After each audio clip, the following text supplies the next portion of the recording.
Dhaka city কলেজের city খুলে নিয়ে গেছে আইডিয়াল কলেজের শিক্ষার্থীরা। পরে সিটি কলেজের শিক্ষার্থীরাও পাল্টা ধাওয়া দিলে বাধে সংঘর্ষ, যা পরে 2 ঘন্টা ধরে দফায় দফায় সংঘর্ষ চলে। এরই মধ্যে খুলে নেওয়া কলেজের নাম ফলকের অংশের বিভিন্ন ছবি ছড়িয়ে পড়েছে সামাজিক যোগাযোগ মাধ্যমেও, যা নিয়ে 2 প্রতিষ্ঠানের শিক্ষার্থীরাই পরস্পর বিরোধী লেখালেখি করে যাচ্ছেন।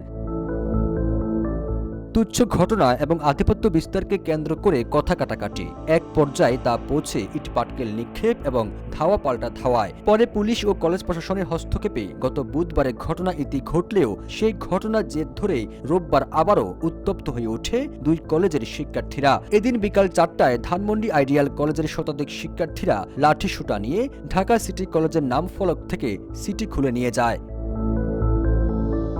জানা গেছে, ঢাকা সিটি কলেজের 2টি গেটের একটি ঢাকা এবং আরেকটি গেটের সিটি খুলে নেওয়া হয়েছে। সংঘর্ষের বিষয় আইডিয়াল কলেজের শিক্ষার্থীরা দাবি করেন, সকালে সিটি কলেজের কয়েকজন শিক্ষার্থী আইডিয়াল কলেজের একজন শিক্ষার্থীকে মারধর করে, এর জেরে বাধে সংঘর্ষ।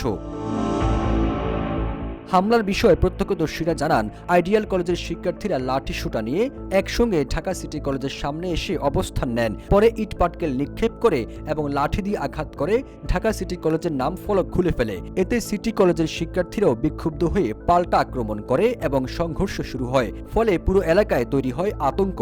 তাৎক্ষণিকভাবে বন্ধ হয়ে যায় মিরপুর সড়কে যান চলাচল।